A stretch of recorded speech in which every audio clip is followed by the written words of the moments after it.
আজকে আপনাদের সাথে আলোচনা করব নর্টন রোগ বা পার্কিনসন রোগ নামে আমরা যাকে চিনি। আসসালামু আলাইকুম। প্রতিদিনের মতো আজকে আপনাদের সাথে হাজির হয়েছি আসসালামু আলাইকুম রহমতুল্লাহি বারাকাতুহু। কেমন আছেন বন্ধুরা? আশা করি সকলে ভালো আছেন। আমি আলহামদুলিল্লাহ ভালো আছি। আজকে আপনাদের সাথে আলোচনা করব নর্টন রোগ বা পার্কিনসন রোগ নামে আমরা যাকে চিনি। তো নর্টন রোগ যেখান থেকে শুরু হয়, প্রথমত আমাদের বুড়ো আঙ্গুল, তারপর আস্তে আস্তে সেটা দেখা যায় যে আমাদের পুরো আঙ্গুলে ছড়িয়ে যায়, আমার হাত কবজিতে আস্তে আস্তে নর্টন শুরু হয়ে যেতে থাকে।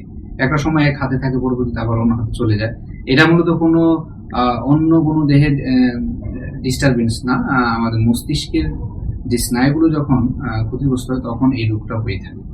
আর এর লক্ষণগুলো কি কি? যে প্রথমত এক হাতে শুরু হয় নর্টন রোগটা, পরবর্তীতে সেটা ছড়াইতে ছড়াইতে আবার অন্য হাতে চলে যায়। একটা সময় এটা ক্রনিক পর্যায়ে চলে যায় এবং যখন দেখা যায় যে আমরা বিভিন্ন কাজকর্ম করতে থাকি, দৈনন্দিন কাজে খুব ব্যাঘাত ওঠে।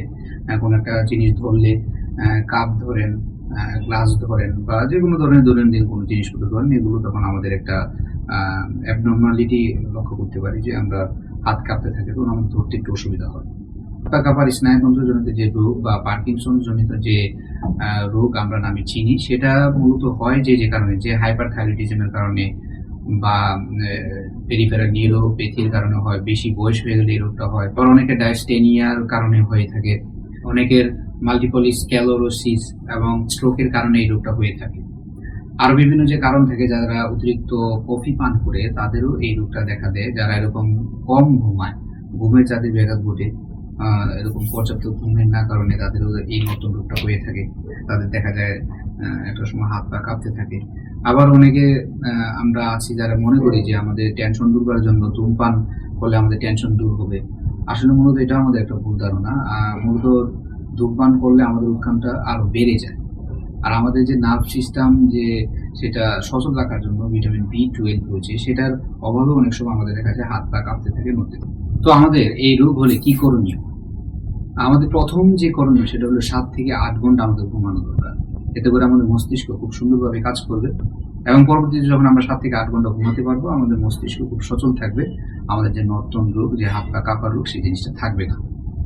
এজন্য আমাদের উচিত প্রত্যেকেরই 7 থেকে 8 ঘন্টা করে মস্তিষ্ককে রেস্ট দিয়ে ঘুমানো। তবে স্থান, কাল, পাত্র ভেদে সেটা ভিন্ন হতে পারে। এবার আসুন জেনে নিই আমাদের হোমিওপ্যাথিতে কি চিকিৎসা রয়েছে। আলহামদুলিল্লাহ আমাদের হোমিওপ্যাথিতে খুব সুন্দর চিকিৎসা রয়েছে। যারা এরকম পেটেন্ট চিকিৎসা নেন, হোমিওপ্যাথি যারা ডাক্তার আছে, অনেকে দেখা যায় ভুলভাল চিকিৎসা দিয়ে থাকেন, সঠিক হোমিওপ্যাথি চিকিৎসা দেন না, ক্লাসিক্যাল ট্রিটমেন্ট দেন না। তাদের শরণাপন্ন হলে কি যে আমাদের এই রোগটা প্রকৃতভাবে নির্মূলে শেষ হয় না। যারা এরকম ক্লাসিক্যাল ডাক্তারের শরণাপন্ন হবেন, আপনার টোটালিটি অফ সিমটমস গুছিয়ে নিয়ে সুন্দরভাবে আপনার রোগটা নির্মূলে সারার জন্য সর্বোচ্চ চেষ্টা করবে, তখন এই রোগটা গোড়া থেকে চলে যাবে ইনশাআল্লাহ। তো আরো এই বিষয়ে বিস্তারিত জানতে আমার সাথে যোগাযোগ করুন।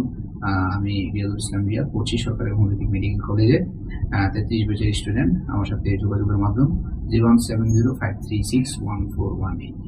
তো ভালো থাকবেন, সুস্থ থাকবেন।